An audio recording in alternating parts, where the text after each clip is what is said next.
guys, happy Friday and welcome to Flow with Chrissy.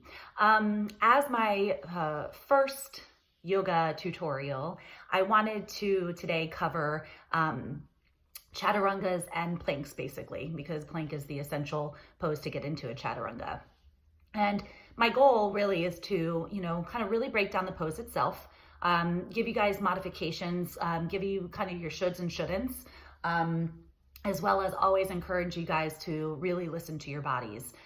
It's super important to kind of know where your body stands in every pose, transition, everything that you do, not only in yoga, but in any other format of exercise as well.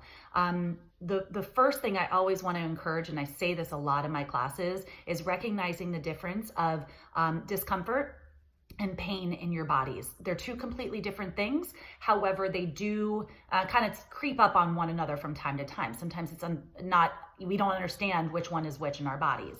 But as you do more and more yoga, you build a better connection to your body, to your senses, to your energies, that allows you to understand that within. So discomfort is just going to be something your body might be a little too weak or not ready to do or move through.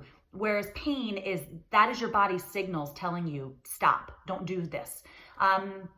So try to really listen to your bodies and recognize in everything that you do, is it pain or is it discomfort? And then kind of move from there. So in our plank pose and into chaturanga, one of the pain points that you may experience a lot of times is in your wrists. That's one of the things I hear quite a bit from a lot of my students is my wrists hurt. So if that's the case, you can either drop down to your forearms. If you're really experiencing true wrist injury, you don't want to encourage that to go any deeper, right? You want to try to lessen it. You want to get better. You want to heal the injury. So maybe going down to your forearms. I also encourage sometimes in a plank pose to bring your hands to fists. That might kind of alleviate a little bit of that wrist pain as well as maybe tripod the fingertips. Or we also... Amazon has what they call it's like a cork wedge, but basically it starts from the ground, comes up just a little bit, and it alleviates a little bit of that pain off the wrist. That might be helpful for you, or maybe wristbands might be helpful for you too, to kind of secure those wrists a little bit more. So some of the benefits to plank and chaturanga is plank itself is probably one of the most underestimated exercises there is in all different formats. It builds the entire body strength. And chaturanga too. Very grounding poses, very humbling poses, but I want to get you to the point where you feel completely comfortable, strong, and beautiful in them. So let's take a look at it. So let me throw my hair up in my infamous yoga bun. For those of you who know me to have this on the daily. So there it is. Yes, welcome to it. Okay, so let's scooch back a little bit. Now our plank pose, we root down through our palms. We kind of feel the earth underneath us, so you just kind of like feel a hugging around the heart center. And then you tuck the toes and step them back, okay? So a lot of times in plank pose, I'll see people where their hips are down too low. This puts a lot of strain on the low back, so we definitely don't want to do that. We want to engage our core. You also don't want to lift the hips up too high because you're not engaging the abdominal core muscles at all, really. And so you want to just kind of find that neutral space. You want to feel that alignment in through the spine. You want to feel the elongation through the low back, so it's a neutralizing of the pelvis slightly. So you feel your hip bone slightly press forward. You feel your belly draw up and in towards the low back. And then again, you root down through the palm, so you feel the shoulder blades slightly pulling away from one another. It's a slight rounding of that upper back. And so sometimes rocking forwards and backwards might feel good on the calves to help warm up the calves and the Achilles. But if this seems to be too much to hold plank pose, the modification is always to drop the knees down and tuck the toes and just kind of feel the hips shift forward just slightly.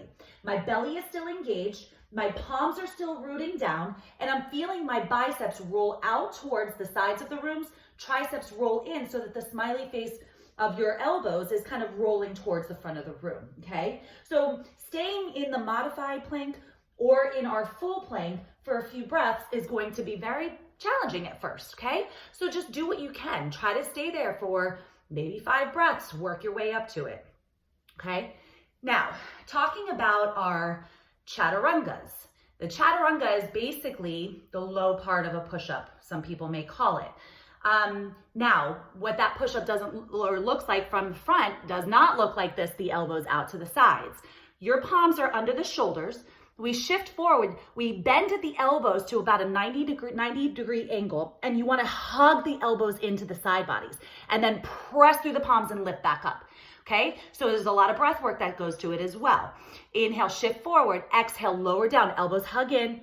Inhale, lift. Exhale, lower down. Okay, so that's kind of what it looks like from the front, whether it's modified or full. From the side, modified side, again, my knees are staying down the entire time. I'm inhaling, I'm shifting forward. I'm exhaling, I'm bending at the elbows. I'm only coming down to 90 degree. Good, lift back up. Inhale, shift forward. Exhale, lower down.